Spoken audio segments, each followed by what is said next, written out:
Hi, this is the third and final part of how I make my covers and record my music stuff in general. Again, I split this into parts depending on what you're interested in. This last part is about mixing, mastering, editing, and publishing, whatever all that means. But yeah, let's get started. Step 1, mixing and mastering.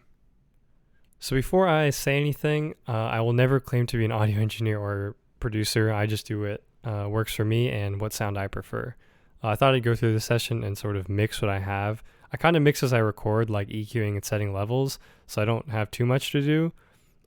Generally, I like dry sounding, quiet, sort of dynamic tracks, so I use less reverb and less compression. Like right here with the drums, all I have is cutting the lows and adjusting the volume. I won't say my drum set sounds like objectively good, but when you play quietly, I find you get sort of a pleasing tone that fits relatively well within a mix. Like you can hear the snare isn't bad, and the kick is weak because I'm sort of leaving space for the bass guitar, which is doing a lot. So the bass, I just have some compression, then some EQ, which I sort of just shape to taste, and then some leveling. So if I play the bass without the effects, and then with, just sort of tames it a little bit. Same with my rhythm guitar, literally just EQ and volume. I just personally don't use that much reverb.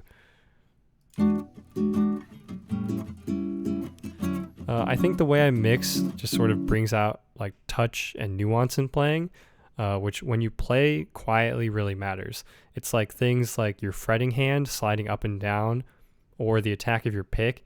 It makes it tough sometimes recording, but it allows me to mix like while I play. But yeah, lead guitar, a lot of the same compression, EQ, and then I'm using some vibrato here as an effect. I'm not doing strings. I did these extra synth parts here on a different guitar, and I also used reverb to sort of separate it from the mix. So if I solo this, you can hear how it sounds, and that'll bring in the track.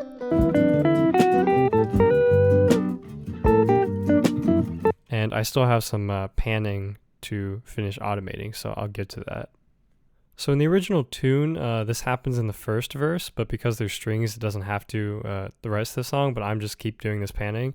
It just sort of adds some sort of stereo interest, so I just kind of did more of that. And then lastly, the sort of acoustics that play throughout, just sort of EQ, taking out the extreme highs and lows, some low mids, and then another EQ sort of thing, and then some compression, and then just leveling it. And that's really all it is. And this is doubled, so I panned them just like they're on the track. And then finally, my master track, which technically you're not hearing because you're on the return track, which I'm using to route out, but you'll hear it on the video. I just cut in the low mids. I have this plugin that sort of cuts the sort of like below 20K and above, or below 20 and above 20K for exporting reasons. And then I have this plugin that sort of makes the high end sort of a little sparkly, and then and some limiting, and that's it. So yeah, on to editing the video. Step 2, edit video. All right, nothing crazy here. I just wanted to have this to sort of document the process. I used DaVinci Resolve to edit my video. Recently, it's useful because I started working with raw footage, but also it's just a free, great piece of software. But what I'm going to do is drag in my footage and stuff and sync it with the audio track. For some instruments like drums, if there's camera audio that has the drums, you can sync it that way. Otherwise, you just have to look at your hands and fingers and see what they're doing. So yeah, I'm going to sync up all my footage, and then I will get back to you.